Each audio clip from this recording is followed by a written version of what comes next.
రోజు ఇంతే. రచనా కళం మీ కొచ్చెలపాటి జగదీష్. ఏమండి, టిఫిన్ రెడీ అయిందా? అప్పుడే 8:15. స్నానం చేసి బయటకు వచ్చి వంటింట్లో ఉన్న వంట ఆవిడకి వినబడేలా అరిచాను. నువ్వు వెళ్ళి బట్టలు వేసుకునిరా, ఈలోగా రెడీ చేస్తారు. అరగంట దాకా అవ్వదుగా నీ మేకప్ అంది సోఫాలో కూర్చుని ఏదో రాసుకుంటున్న మా ఆవిడ. పాత సినిమాల్లో ప్లేటర్ గుమాస్తలాగా జారిపోయే కళ్ళజోళ్ళలోంచి పైకి చూస్తూ నవ్వొకటి వైపెచ్చు. అమ్మని ఎంత మాట అనేసింది. లాభం లేదు. కాస్త క్లుప్తంగా బిగించి ఇవాళ ఎలాగైనా 29 నిమిషాలకి బయటపడిపోవాలి. ఇంత వయసొచ్చి అద్దం ముందు అలంకారాల విషయంలో మాట పడడం కంటే అవమానం ఏముంటుంది? స్నానానంతరం గదిలోకి రాగానే మొత్తం లైట్లన్నీ వేసేస్తాను ఇప్పుడు. సిఎంఆర్ షాపింగ్ మాల్ లాగా మొత్తం అన్ని లైట్లు వేసేయాలా? డ్రెస్సింగ్ టేబుల్ ముందున్న లైట్ ఒకటే చాలదా అని అశరీరవాణి పలికింది. అటువంటి మాటలకు భయపడడానికి నేనేమైనా కన్సున్నా? ఇగ్నోర్ వేసే. బ్లూటూత్ స్పీకర్లోంచి అదేదో పాట వస్తుంది. సూర్యుడివో చంద్రుడివో అంటున్నాను. పాటకి సింక్ అవుతుందని డియో కొట్టేసుకున్నాను.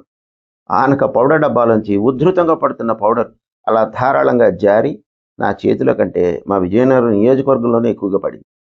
కంప్యూటర్ స్క్రీన్ మీద, నా 2 ఫోన్ల మీద, బీరువాలో పెడదామనుకుని వారం రోజులుగా బద్దకిస్తున్న ఇస్త్రీ బట్టల మీద, మా ఊరి గంట స్తంభం మీద, ఇలా విశ్వాంతరాళాల యందు పౌడర్ అంతా వ్యాప్తి చెంది గది మొత్తం అఘోరాల అడ్డాలా తయారైంది. నేనేమో దాన్ని కనిపెట్టడానికి కూడా ఆస్కారం లేనట్టుగా శుభ్రంగా తుడిచేద్దామని ఆ పక్కనే ఉన్న చున్నీతో ఇలా మొదలెట్టానో లేదో, అదిగో ఆ దుర్ముహూర్తంలోనే తలుపు తట్టిందరు. మనకేమో దుస్తులు మార్చుకునే సమయంలో పూర్తి స్వేచ్ఛ కావాలి. ఇలా మధ్యలో ఇంటర్వెల్స్ అవి ఉంటే చిరాకు. అయినా ఖచ్చితంగా వస్తుంది తను. ఎందుకంటే తనకు ఆ సమయంలోనే కొన్ని జీవితకాలపు కీలక నిర్ణయాలకు సంబంధించిన విషయాలు జ్ఞాపకం వస్తాయి. నేను సితార సినిమాలో భానుప్రియుల తలుపు సగమే తీసి తల మాత్రమే బయటికి పెట్టి ఏం కావాలి అని అడిగాను. నీతో మాట్లాడాలి, తలుపు తీ అంటూ తనే తోసుకుని లోపలికి వచ్చేసింది. గదిలోకి వస్తూనే కేవ్ అనే ఆర్తనాద స్వరం వినిపించింది. ఏంటి ఇదంతా? పౌడర్ ఉందా, ఖాళీ చేసేసావా? నువ్వు రాసుకున్న దానికంటే బట్టల మీద పెట్టెల మీద పోసిందే ఎక్కువగా ఉంది అంటూ అటు ఇటు చూస్తోంది. ఏం కావాలి బన్నీ అని అడిగాను. నువ్వు వెనకాల దాచిన చున్నీ అంటూ తీసుకుంది. అది అశోక శాండల్ పౌడర్ వాసన వేసింది. దీంతో తుడిచావా? కోర్టులో జడ్జి గారు ఈ కత్తితోనే పొడిచావా అని అడిగినట్టు అడిగితే ఏం చెప్తాం? అవునంటూ అటుకు పెడతలా బుర్ర ఊపాను. సరే, తను చేసేదేం లేక ఆ మెత్తటి వెచ్చటి పొడి చున్నీతోనే అదంతా తొడవడం మొదలెట్టి ఏదో మాట్లాడాలని చొరబడింది. ఇవన్నీ తొడవడానికా అంటూ నీళ్లని న్యూట్రిన్ చాక్లెట్లా నవ్వుతూ ప్రశ్నించాను. అవును, మర్చిపోయాను. ఏంటి క్లియర్గా చెప్పు జగదీషు, మనం ఇండిపెండెంట్ హౌస్ కట్టుకుందామా వద్దా? నేను 10 నిమిషాల్లో వంట ఆవిడ చేసిన ఇడ్లీలు తినేసి బండి ఎక్కకపోతే హాస్పిటల్కి చేరుకోలేదు. మా బయోమెట్రిక్ పద్ధతి అంతా ఇప్పుడు మారిపోయింది. 9 దాటి ఫింగర్ వేసేవాళ్ళని అందరూ నేరం నాది కదా ఆకలి సినిమాలో ప్రభను చూసినట్టుగా నేరస్తురాలను చూసినట్టు చూస్తున్నారు. మా అరమ్మ మేడం అయితే అటెండెన్స్ రిజిస్టర్లో ఆకుపచ్చ ఇంకి పెన్నుతో గుండ్రంగా అంతమైన చుక్కలు పెట్టేస్తున్నారు. పోయిన సంక్రాంతికి ఆ చుక్కలన్నీ కలిపి మంచి ముగ్గు ఒకటి పెట్టించాను ఆవిడ చేత. ఇంత సంక్లిష్టమైన సందర్భాల్లో ఇటువంటి అనుచితమైన చర్చలు అవి అసంగతమని నా అభిప్రాయం. ఏమంటావు అంటూ తలకాయ దూకోవడం మొదలెట్టాను. నా భాషకి నాకే భయం వేసింది. మరీ పరవస్తు చెన్నైసూరులో తయారవుతున్నాను ఈ మధ్య. నీ తలకాయ అనేసి బయటికి వెళ్ళిపోయాను. అవును, నా తలకాయగా దూకుంటున్నాను. పళ్ళెం ముందేసుకుని కూర్చున్నాను. ఇడ్లీ కుక్కర్ మూతని ఇలా తీయగానే వైకుంఠలోకం టైపులో పొగలు వ్యాపించాయి.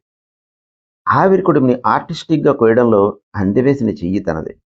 ఇలాంటి వాళ్ళు ఆస్తుల పంపకాలు అవి ఎంచక్కా చేయగలరు. తూకం వేసి చూసినా ఒక ముక్క ఎక్కువ రాదు, ఇంకోటి తక్కువ కాదు.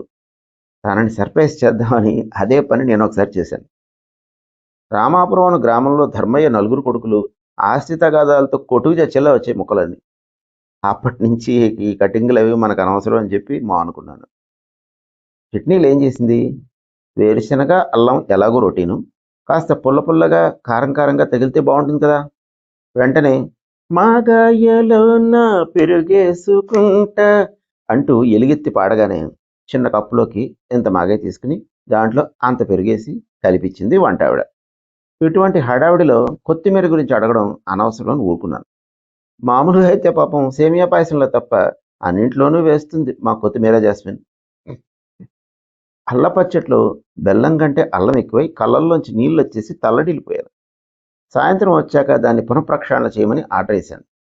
అల్పాహారం అనల్పంగా తీసుకోవాలి, లేకపోతే 4 వరకు ఉండడం కష్టమవుతుంది. మధ్యలో ఓటీలోంచి బయటకు వచ్చి ఓ టీ తాగుతానంతే. 12 అయ్యేసరికి ఆత్మారాముడు అగ్గిరాముడే కూర్చుంటున్నాడు.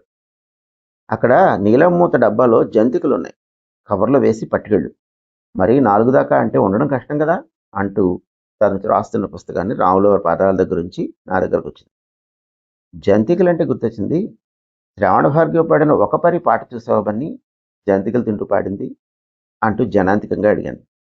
నీకు ఇవన్నీ మాట్లాడడానికి టైం ఉంటుందే అంటూ కథ నచ్చని హీరో రచయితను అవమానించినట్టు స్టోరీ సిట్టింగ్ మధ్యలోనే లేచెడిపోయింది. ఇక చేసేదేముంది? కథని సంచిలో పడేసుకుని హాస్పిటల్ బాట పట్టాడు ఈ రచయిత. ఇవి ప్రతి పొద్దు ముచ్చట్లు మీకు వచ్చిన